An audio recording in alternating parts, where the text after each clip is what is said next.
Discussions in this show are for entertainment and educational purposes only and should not be construed as specific recommendations or investment advice. Always consult with your investment professional before making important investment decisions. Securities offered through registered representatives of Cambridge Investment Research, Inc., a broker-dealer and member of FINRA and SIPC.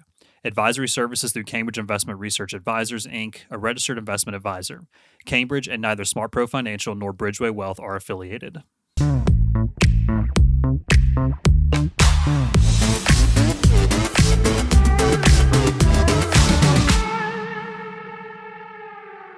Hey, everybody. Welcome back to the Working Wealth Podcast. I'm Patrick. And I'm Haley. And today we are going to talk about how to money together. And this could be related to how you work with your spouse, your significant other, if you have a confidant or accountability partner with spending, really whatever the situation is, how to make important and wise money decisions as a unit working towards your combined financial goals. So maybe just to kick us off, I know this is actually our first episode recording together that neither of us are sick. So I think a little round of applause for that would be great. That's good to call out. Cue I think the editors. Maybe not. I don't know. But super glad to be here with good voices and some new haircuts and all that kind of stuff. So that's fun.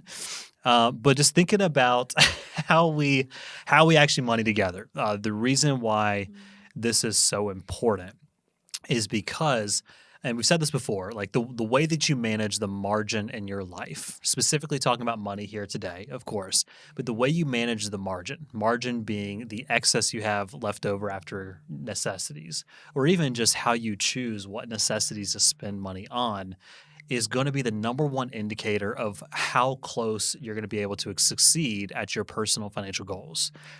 So anything you want to add to that just to kick us off, Haley? Well, I was waiting on you to ask me the question you said you were going to ask me, and you don't remember. I forgot the question altogether. So, Haley, what was the question I was going to ask you? You were going to ask me to rate how we money together. Oh, okay. Well, let's pause real quick. 3, 2, 1. Haley, how would you say that we money together? I mean, I didn't like that pause there.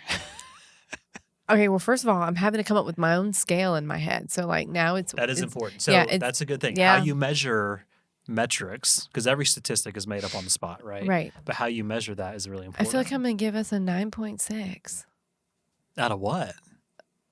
10. Oh, okay. Well, that seems pretty good. But yeah, I think I don't know if that's like out of like 100 or 1,000 No, or, see, well, or out of 9.7, right? That Well, could be, yeah, or that'd be out really of apples good. to oranges. I mean, Yeah, I when your think we're scale just going to go with the matters, right? basics, 0 to 10. I give us a Okay. 9.6. Okay, what's the point for? I'm curious. I don't know. Now we I'm just can't be questioning this. perfect. Well, nobody's perfect. Right, so we Is can't that a Hannah have... Montana song? No, stop. I don't know. Maybe don't go there. Okay. So 9.6, that seems pretty good. It's 96%. Nobody's perfect. I gotta work it. I don't know, but that's how the song goes. Stop right there. We are not doing that. Okay, so 9.6. What would you say practically relates to the 9.6? Like what makes you come up with that like 96 percentile number in your head? Understanding like we are not the end all be all. We're not God's gift to mankind around how to manage money. I think it's my... I'm curious. I don't know if it's possibly a little bit of peace of mind. Okay. That I have, and confidence. Okay. And also I have information. Like I know... Do tell. Like I'm a part of our financial conversations. Okay. I feel valued in those conversations, though I'm not the financial professional. Mm-hmm. I know what the goals are. I know the short term. I know the long term. I know what we're working towards. And I know as things change and it's a common conversation. Imagine that. It's a common conversation for us to talk about money. So I think that's why, is that even though I might not know exactly what amount is in what account to the number, to the cent, like maybe you would, I have confidence. I don't, just to let you know. Well, that's surprising. Ballparks, but I just have confidence in our ability to talk about it. So I think that probably makes up a lot of the percentage for me. Okay. So. No, that's good. I think that some of those words you use right there, I really want to pick on in a good way, is because I think that relates to really some of the impetus for this conversation, right? Is you said peace of mind, you said Yeah. Confidence, you said that you're a part of the conversation, which just to Right. clarify, like Mm. that's not me making all the decisions and like consulting with Haley every now and again on decisions. Like we actually actively talk about even the decision to do this podcast and to spend Right. money on this, right? Because it's not inexpensive, right? Yeah. But it's something we see as super valuable to try to give helpful content and messages to other Well, people. I also think Um, you've given me some things to own of our mm, financial process. So like I have to do my role, yeah. which is nice. Hmm. So like as we get paid, I transfer certain monies into certain accounts, how we do our business accounting and our personal accounting. Hmm. So I'm very aware of the inflow, the outflow, that kind of stuff. Yeah. So you have access to the information. Yep. You're actually moving the money around, Yes, I right? have an active role. Yeah. Yep. No, that's good. That's really good. Yeah.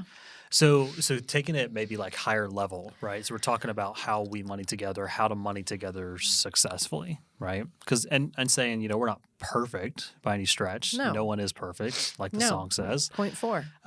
So there's always that 4%, right? But I think that maybe taking that and correlating it with some of the proactive things that we do focus on, and that Okay. from my side as an advisor, compliance, by the way, Haley's not an advisor. Just take that off the list Yeah. when you ding us. Just thinking about that is, the conversations I have with clients every single day between how maybe like one spouse or one partner spends or saves or is restrictive or loose with their money and their decision making. Okay. I love to like dive deeper into that because I think that's the real stuff that actually helps people on a day-to-day basis. That I hope that more than like our moms and, two clients listen to this to learn about, right? Because the metrics aren't looking good on Simplecast, but we'll keep getting better. But maybe dive deeper into that is so like when you say that you have confidence and peace of mind, I think that those are really, really good words, but they're also very like I don't actually know the definition of these words, but just roll with me as like esoteric or Yeah. ethereal or whatever. Right. They sound like the right words. They feel good to They f- say. Yeah, they do. They're $10 words for a $1 show. So let's dive into that. Is Okay. like what practically does confidence in the financial position mean, or like peace of mind? Because you can't go out and buy peace of mind, This right? is simple answer for me. It's a math equation. Okay. Yeah. As How? there's margin in the accounts from my cash in, cash out, confidence is built. Okay. That's just me. As I see there's actual margin, Hmm. that's how confidence is built for me. So when you say that you actually see the margin, you're talking about like an accrual of balance Yes. over time? Yeah. Okay. I feel like a lot of people might agree with that. Yeah. I would agree. Yeah. Okay. No, because so when I think about that, I think about just the side of the day to day, like how to manage money today, having conversations with folks around short term goals, midterm goals, Yeah. thinking maybe not like investment goals, but like buying a car or saving for a down payment on a house. I spoke with someone about yesterday, or moving from state to state and trying to decide, well, can we afford to keep the house we have because we love it, and maybe rent it out temporarily while we're trying to get settled here and buy a new house for the next however many years we're here. Like those kind of decisions, those are the shorter term things Right. where I would say from my experience, I definitely do see folks trend more towards having more in that account makes us feel better. Yeah. But there's the flip side of that where having more in that account short term can have a detrimental effect on the longer term picture. Are you talking about just having more in accounts versus like investments? What are you specifically saying here? Yeah. So going back to our conversation we had around the 3 metrics to track, Okay. one of our Yeah. earlier episodes where we talked about net worth, burn rate, and savings rate, right? And part of net worth, like net worth being the total of your assets, things that you own minus your liabilities, the things that you owe on, like Okay. any kind of debt. There's 2 components to that net worth. And I'm not talking about assets and liabilities. I'm talking about your total net worth, which is the total nut. Like, hey, I have $1 million in real estate and $1 million in investments and $500,000 in cash. Well, that's $2.5 million. But if I owe $2 million to people, well, my net worth is 500 grand, right? There's a total net worth, but then there's the Yeah. liquid versus illiquid. The liquid being how much can I actually access or use to fund my day-to-day needs or day-to-day goals. Yes. Illiquid being stuff that's tied up that's not actually going to help produce the lifestyle that I want. Yeah, and I see how you're saying that the balanced growth doesn't necessarily, that's not really true in all cases because there Correct. is outstanding debt. But in Yeah. my case, hmm the balanced growth is good because there is no Yeah. outstanding consumer debt like this. Right. Right. Okay. Yeah. So I would definitely agree that just maybe connecting those dots there is with the conversations we have regularly. A lot of people feel that security, Yeah. right? Of seeing, oh, my savings account is at $10,000. That's a Yeah. metric like most Americans never see is Hmm. $10,000 in the bank. So that's a big one. I remember when that was a thing we hit Oh, was yeah. a really big thing, and then you get to like 25,000 and then 50,000 then 100,000. Like seeing those numbers accumulate for most people, those are really big goals. And I think that maybe the risk of that, I remember just a fun little thing. I remember when we go first for it. got started in business, Yeah. when we were just like, we had positive net worth goals. Positive. Positive. Instead Just of net because positive. again, we said it before, your net worth can be negative, and that's a bad sign. I remember right? that. Yeah, I remember we wrote when we first moved back to Greenville. We got some craft paper, Yep. and we rolled it out on the kitchen table in our apartment, and we Absolutely. wrote $100,000 by X date. Yeah, for our net worth. Yeah, Yeah, that I was remember fun. that. That was fun. That's just a That was funny really little fun. thing to Yeah. remember. No, that was really good. But so taking that and connecting it back to how to money together. So like seeing the actual balances grow is a key source of confidence, and the Sure. confidence leads to the peace of mind where maybe you're not constantly living in a position of anxiety around, Right. do we have enough? Would you say that? Yes, because that's not a fun place to live. Right. And I think that maybe an interesting point to note there, this is something I'm seeing in a lot more conversations with folks around that specific topic of seeing the balances grow or having the confidence, is it's a never ending scale. Hmm. And there's been a lot of studies even recently that came out about this. And I'm actually listening to some podcasts now from folks that have exited businesses, for anywhere from $2 million to $2 billion. And the interesting thing is for every layer of income and every layer of net worth, there's always this feeling of a little bit more would be more comfortable. A little bit more would help me feel more confident. A little bit more would help me have more peace of mind. Like a study that came out a few weeks ago in the advisory space shows that most clients that have a net worth of like 2 million say that they'd really feel more comfortable like 4.5 million. I bet. Those at 500,000 would feel more confident at like 1.2 million. Right. Those at 10 million feel more comfortable around like 20 million, that kind of thing. Which is interesting to think is like the goalpost always moves. And I think that Yeah.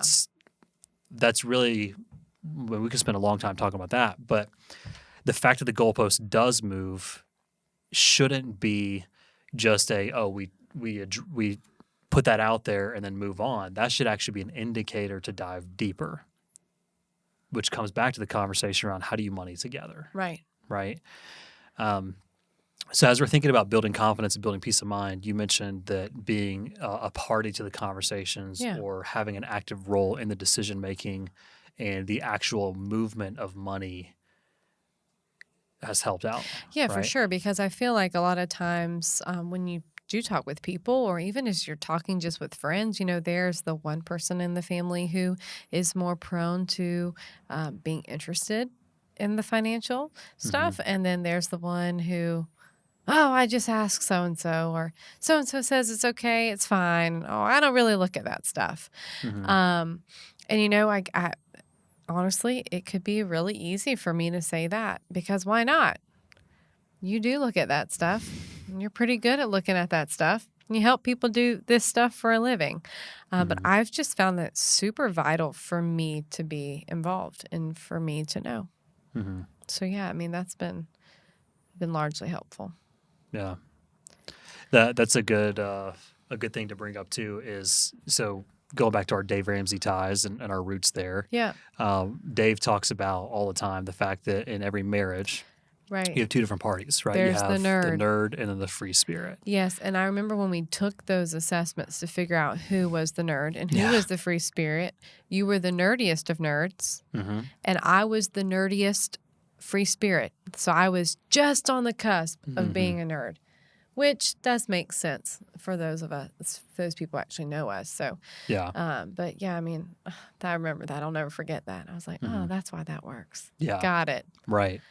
And I think it's important to identify where you are and have that awareness. Yeah. Right. But also, your free spirit card does not give you a free pass to not be involved in your family's financial future. Yeah. Can you say that again, looking directly at that camera? Just Because I'd saying. love for that to be a spot right there. It's just not. Like, please don't hide behind that. You're fooling yourself. Yeah. And at the end of the day, you're the one responsible for that. Yeah. I'm just saying. I just want to listen to you say that a few more times, because I think that, especially in our culture today, everyone's looking for that free pass to just be irresponsible. I'd right? love that. It would be great, wouldn't it? Yes, Like, it let's just would. go spend 10 grand today. Yeah, Wouldn't that who be cares? fun? Oh my gosh. Ay, ay, ay. But that's how a lot of people live, right? A lot of folks, and it's interesting, right? Because It's just not. such Hold on. It's just not my thing. Oh, I'm not a numbers Mm. person. I hear so many things like, tell yourself whatever you need to sleep at night. But then if this is really not your thing, boy, you better find somebody that it is their thing. Mm-hmm. But it's just not. I'm just saying. I can Yeah. hear some people now in my life going, Haley, when you got pregnant, you just started telling everybody their thing. And I haven't lost that. Yeah. It's Yeah. just, that's the realities. Yeah. So, yeah. So, yes, we have someone who's a free spirit, which is me. Mhm. And then you have someone that's a nerd. But, like, practically, we came into our marriage very different financial situations. Mhm. And that was interesting. And we had to figure out how to make that work, just like everybody else does. Mhm. But we are huge proponents of working together Yeah. in all ways, in your bank accounts, joining all that Mhm. when you're married. Right. Yeah, and maybe that's a good time to break down some of the key things that we have seen very practically with a lot of folks, but also just anecdotally. Anecdotally, is that the right way to say that? I don't know. I'll Google it later. From an anecdote perspective, maybe. Uh, who knows? But just thinking about the practical side of it is, when you do get married, Yep. you have to become one. And you can't be separate in one area of your life and be successful. There are one-off scenarios, and this is not a pass for anybody, right? But there are one-off scenarios we've definitely seen where maybe there has to be intentional guardrails set up for one spouse, based off of compulsions or spending habits or Right. other things that are influencing from a health or mental health perspective of, hey, we need to set aside some specific boundaries or guardrails to create a space to allow there to be some free spiritedness, right? Right. Call it discretionary income, spending money, fun money, Creativity. creativity, whatever that may be, right? But there definitely is benefit to that, of having some space where there is some free reign, right? Of course. But we don't want that to be a situation or a reason for people to not come together and fully unify as one. Right. That's Because been you can still be unified in your decision to have something separate for a very correct. specific reason. Yes. And that's a piece of advice I give a lot of new couples that are married or folks that are engaged and talking about getting married is, hey, like, you have to be unified here, because otherwise, even if you don't intentionally plan on it, like, there's an opportunity for deception. There's an opportunity for there to be kind of like a financial cheating in a way, right? Yeah, and I think about, I hear a lot of times, well, we have separate accounts because how am I supposed to buy gifts for so-and-so? That's BS. I'm And- just going to stop that and right I wanna there, say- because that's a load of crap. I hear that, but I also happen to hear it from the same people who are complaining about money with their spouse on a regular basis. So somehow, Yeah. all in all, somehow all the gifts you're buying each other clearly aren't just gifts for each other. You know what I'm saying? So like Right. it kind of negates your whole entire argument. And I know these people in my life, and I'm just like, it just so happens. Yeah. These are the same people.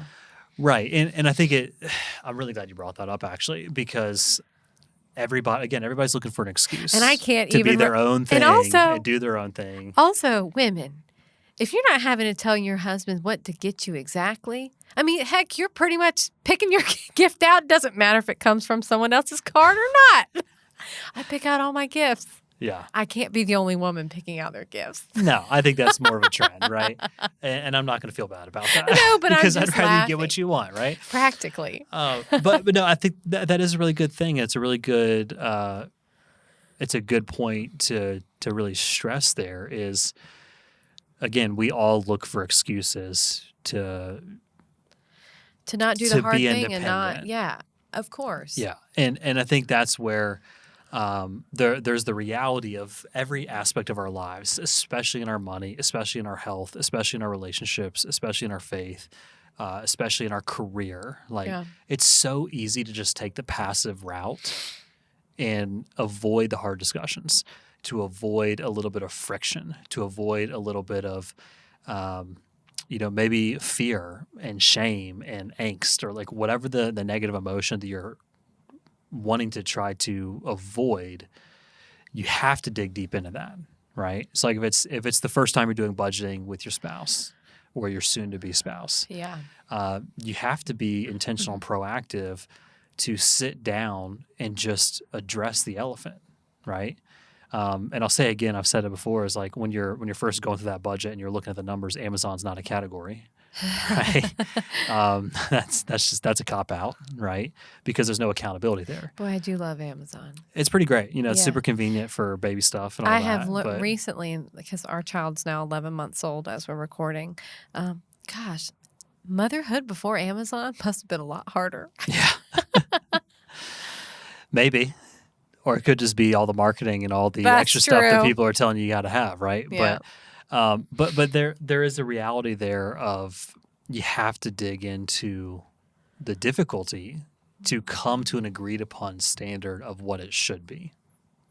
And that should never be a reason for a separation, or never be a reason for like extra consternation in a relationship, even though we all know sitting here right now, like if you're listening on your couch or drive, whatever, you know that the standard number is like 51% of marriages end in divorce because of financial problems.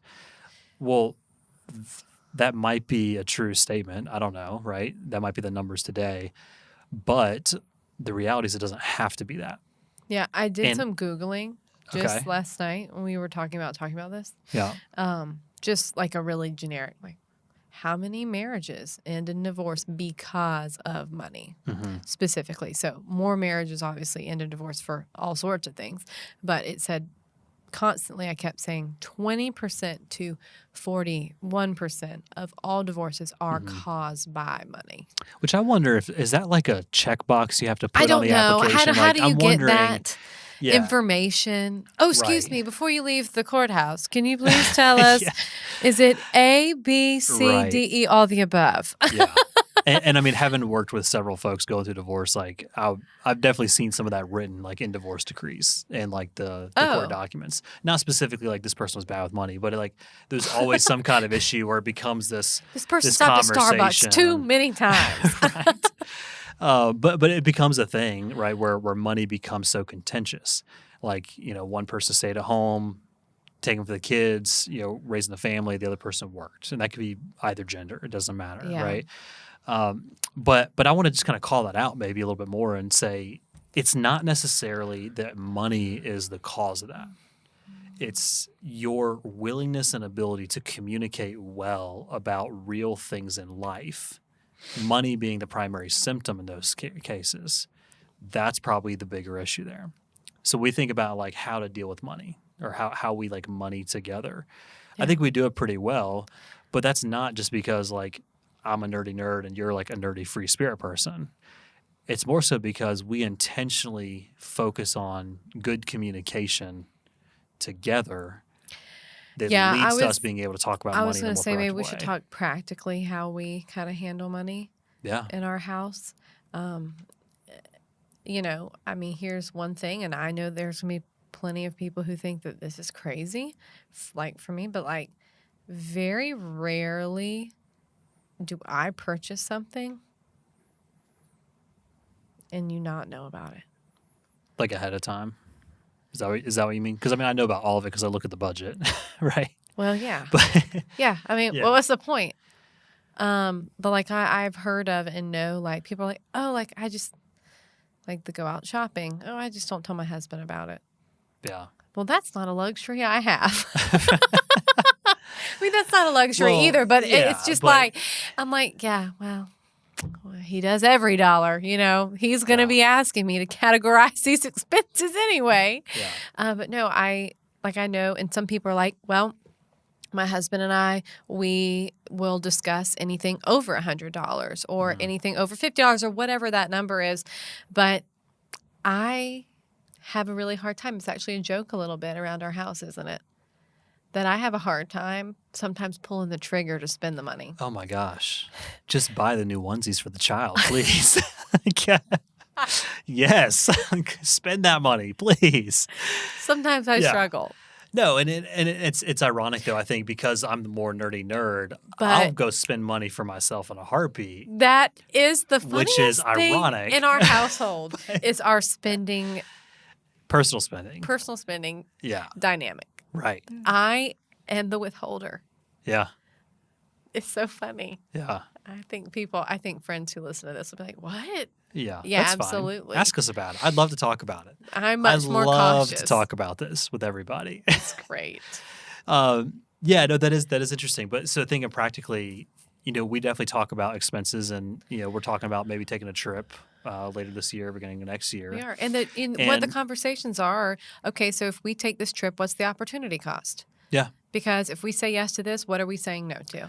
right. And I think that maybe that's a really good takeaway for a lot of folks is you have to be intentional to evaluate every decision as a trade off for something else, Right. right? Like, if I want to, like for us, if we want to take a trip and spend X amount of dollars going overseas Right. and doing the crazy thing of taking an 18-month-old overseas for a couple weeks, that's going to have a trade-off of us delaying the possibility of us moving or building a Right. house. Because it's not Those just kind going of to be things. the travel expenses, it's also going to be the wine that's going to be needed to purchase on said trip so that mom can make it through a 2-week trip to Europe with an 18-month-old. These are things that have to be accounted Yeah. for. Right. Then the therapy The that has to therapy be paid associated for with it, post all those things. trip. Right. No, but I mean, it really, I think that, so maybe taking it back to like your personal situation, right? Looking at the camera here, your personal situation. a lot of a lot of conversations I have with folks is when it comes to like budgeting. And that's always going to be one of the first things I ask you if we talk about your money situation Right. from a business perspective, right? I'm not just walking up to people on the street asking. But if you come to me and You you should want to have a talk shirt. about Hi. it, ask me about my money. Ask me about my budget. Yeah. But if like one of the first things I'm going to ask about is cash flow, like, hey, are you on a budget? Literally, when you book an intro call with me, you go on my Yeah. Calendly. One of the questions is, do you currently live on a budget? Right. Because I need to know, are you in tune with your money? Because if you're not in tune with how you manage your money or how much margin you have, if you're not in tune with like where your money's actually going, it doesn't matter if we talk about your goals and Yeah, priorities right. because And we can't confession fund time them for if you me, don't know. I give myself a pretty bad grade on the keeping up with categorizing my budget items. But that's okay because I'm there to remind you about Okay, it. but I just feel like everyone needs to know. But we talk I, about it. Haley, am not good Yeah. at doing the categorizing of the budget. But again, that's okay because we're know. talking about it. The real thing though is if we're not willing to have the conversation, like look at the actual numbers. And you can get as granular as you want to go, like tracking every single cent. We don't do that. We have loose categories that I do categorize stuff into target percentages or target totals per Right. month. And those fluctuate because I get that life is different and it's going to change. If you go every single cent, or if you say general like 4 categories of living, wants, needs, giving, investments, like whatever, that's fine, right? But you have to have some semblance of where it's going. So then we can decide where it should go to help you fund your goals and be successful in accomplishing your goals. Okay, let me ask you this. I'm Yeah, sorry. go for it. What do you say to a couple that's struggling to budget together, or one spouse is really into it, the other spouse is not? How do you get people started on that path? That's hard because that goes down to the root issue of Right. motivation and discipline. So, like a lot of people, and this relates to every aspect of your life too, but like a lot of people, they say, oh, well, like it's kind of like the whole New Year's resolution thing. Oh, I'm motivated to do this. I'm going to do better. I'm going to lose the weight. I'm going to save the money. I'm going to pay off the debt. I'm going to do whatever. Like motivation is fleeting and it is a cop out, Right. right? It's getting up in the morning and saying, I really don't feel like I should go to the gym today, but having the routine where I set up the disciplines to make that process happen on a regular basis, and compete with myself to win that competition with myself, to actually follow through, to build my own credibility, to build my own trustworthiness with myself. That's the discipline piece that you have to apply to money as well. And that might be like, when I say that, that might shut people off. That's fine. Get over yourself, right? The reality is you have to be not just temporarily motivated. You have to see the real value of the long-term benefit of doing the work, right? So a lot of, And there is long-term benefit of doing that work. oh yeah. I mean, it is. I mean, Yeah. we won't share numbers here, but like there's some long-term benefit, Right. right? Well, of course. Well, I mean, there's benefit of actually living in your means and having margin and then being able to invest. I mean, that's just Yeah, how that works. right. More money leads to more money if you Correct. If you're a good steward of it, Right. you can create more opportunity. And so what I would say is the first thing that I always tell people is like we have to know where we've been before we can decide how to move forward towards the direction we want to go for, Right. or go to. And I'm having this conversation with a couple couples this past week, talking about working together on some budgeting and strategic decisions, things of that nature. And the first homework item I gave is, hey, you need to download Every Dollar. Yeah. I like that app. It works for us. It's been working great for a few years. Every Dollar Premium, by the way, it's like $80 a year. Totally worth it. Because the number one feedback I get from people is they've tried to budget, but they just get frustrated with having to go back and like find transactions and add them up. Nobody's got time to do that. Use a tool, pay money for a tool that's going to import all of your transactions, or at least 95% of them, into one Right. central place. Let's get that data going somewhere, and then we can start looking at that data and categorizing it into restaurants or groceries or kids or travel or whatever it may be, right? It's like we have probably, between business and personal in one dashboard, probably 200 transactions a month show up in our Every Dollar dashboard. Right. And every day I log in because I'm neurotic about it. I log in Yeah. the morning and I categorize the transactions, right? But what that does is it's a very simple discipline that takes maybe 45 seconds every morning to just throw the transactions in there. And then throughout the month, I can look at where we at compared with our categories. Yep. But if you're just starting out, you have to begin with looking at the actual numbers. It's the same way if you go to the doctor and you say, I have an earache. Well, that's great. An earache could be the fact that you like dove too deep in the pool last night and you had too much pressure on your ear and you're hurting. It could be the sign of a cancer. Like, we have to dig in and find out, like, Yeah. what is the actual root here, and do the work to find it out. I would hope that if you walk in the doctor and say you have an earache or a bellyache, they don't just start prescribing you medicine. Right. We You gotta have get to to do the what's diagnosis and figure it out. So the same thing with your money, right? This is extremely important if you actually want to have some kind of success, and you don't want to be like Michael Scott, where Oh, this is our office reference. office reference of incoming. the podcast episode. I declare bankruptcy. Yeah, there you go. Yeah. If you don't want to be Boom. like that, you have to do the work. But doing it together. So kind of coming full circle, because we've been talking about this for maybe a little bit too long. Coming full circle is in a relationship, married, engaged, partnership, however you want to describe it, right? In that relationship, you have to share the responsibility. I was going You- to say, there's not a specific app you have to use. There's not specific numbers you have to use or percentages or whatever. But the one thing that is true is you have to be working together. Correct. Can't work against each other. It's going to fail. Yeah. I've seen too many situations. And you're both going to fail.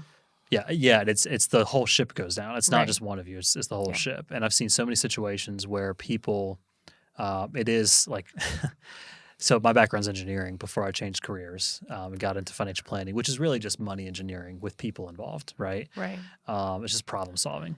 The the thing that I've seen so many times is like the real nerdy nerds that are like, well, I have this Excel spreadsheet. Great. Excel's fantastic. It sucks for But budgeting. Let me just tell you that. yeah, and like if It's you don't have a real nerdy nerd spouse, like you might think, like I'm just going to speak for those, go for it. like you're not helping. Your Excel sheet might not be so great Yeah. because it's not Well, working for both of y'all. it So actually thus hurts. it's not working. And you're Yeah. also making it really not fun or remotely an enjoyable process. Thus you're still part of the issue. It's Right. not your spouse's problem because they don't like your sheet. Yeah. You probably are the king of Excel, and that's great. Woo. But if you can't communicate it well to your partner And it's not and easy get for them to follow engagement, or for them to get on board, it doesn't matter.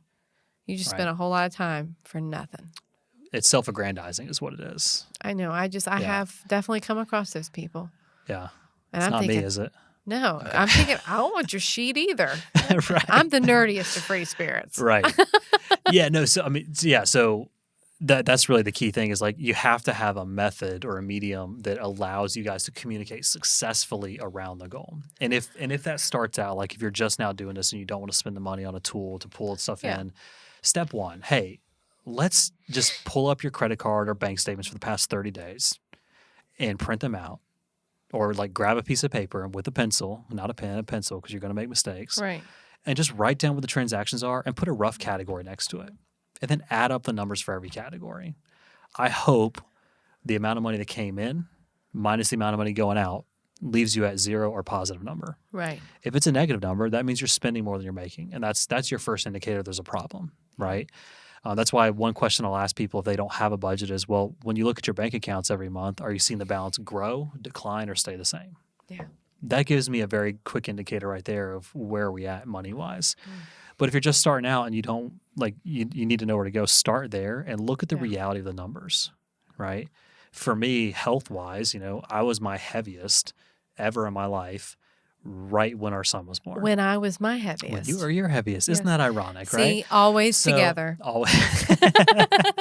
And then we made a good decision to both lose weight. You gave birth and I started a nutrition plan, right? So And we both dropped 20 pounds rather quickly. like that. It took me 6 months, but anyway. Well, But the reality is like you have to look at the numbers and have the data to build the awareness to drive the activity or the actions.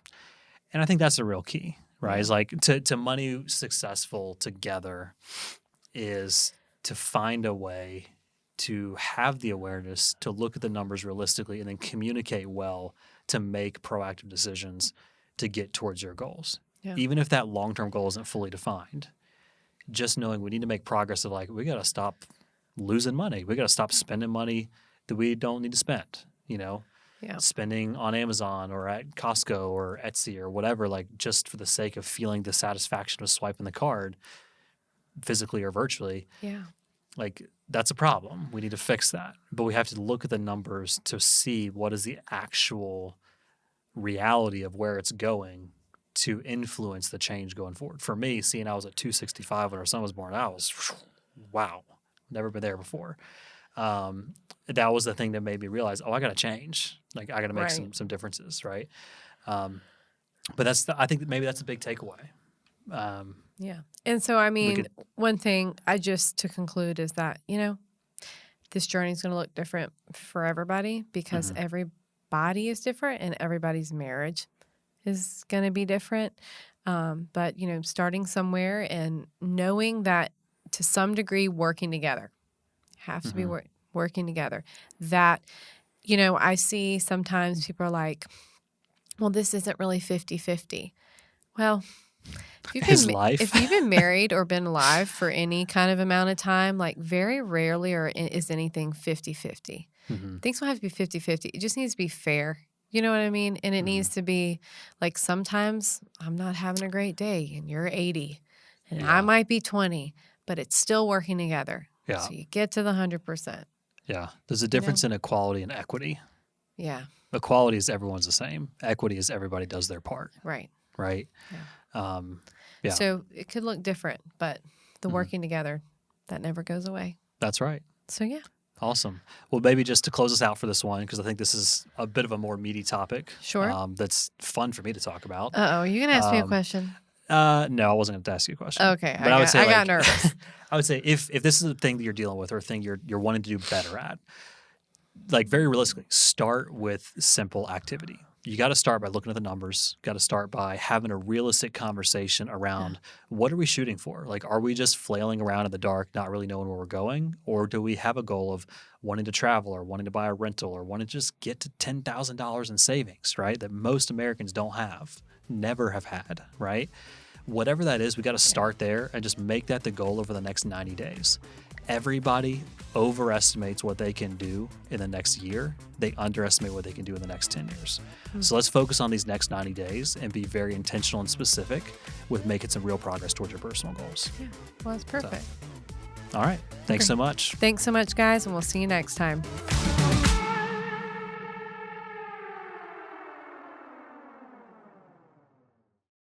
Discussions in this show are for entertainment and educational purposes only and should not be construed as specific recommendations or investment advice. Always consult with your investment professional before making important investment decisions. Securities offered through registered representatives of Cambridge Investment Research, Inc., a broker dealer and member of FINRA and SIPC. Advisory services through Cambridge Investment Research Advisors, Inc., a registered investment advisor.